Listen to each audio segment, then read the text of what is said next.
ભારત સરકારના આત્મા પ્રોજેક્ટ અંતર્ગત સાણંદ તાલુકાના કુંડલ, મેલાસણા, દેવતી અને સરી મટોડા ગામના ખેડૂતોને શાંતિપુરા સ્થિત બંશી ગૌશાળાનો પ્રેરણા પ્રવાસ કરાવવામાં આવ્યો હતો.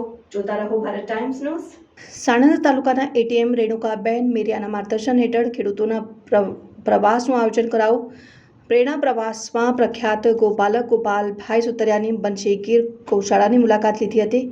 ગોપાલભાઈ સુતરિયાએ ગાય, ગામડું અને પ્રાકૃતિક ખેતી વિશે સુંદર માહિતી આપી પોતાની ગૌશાળાને પ્રાકૃતિક ફાર્મની વિઝિટ કરાવી હતી.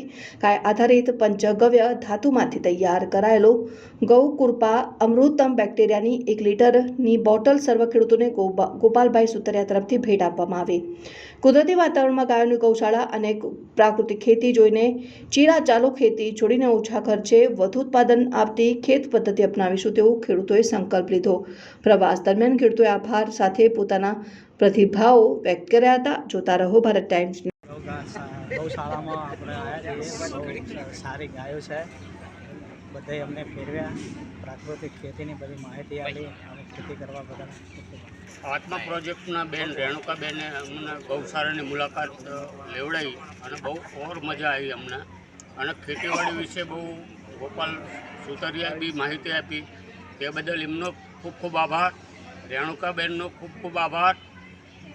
વધારે તો નથી કહેતો, પણ અમે 100 ખેડૂતોને જાણ કરશું કે પ્રાકૃતિક ખેતી અપનાવો અને શરીર બી બચાવો, એવો અમારો એક ધ્યેય થશે ખેડૂત તરફથી.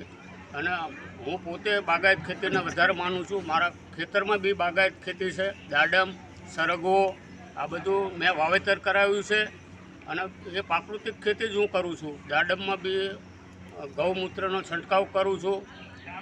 વધતા પ્રાકૃતિક ખેતીમાં વધારે પ્રાધાન્ય આપું છું.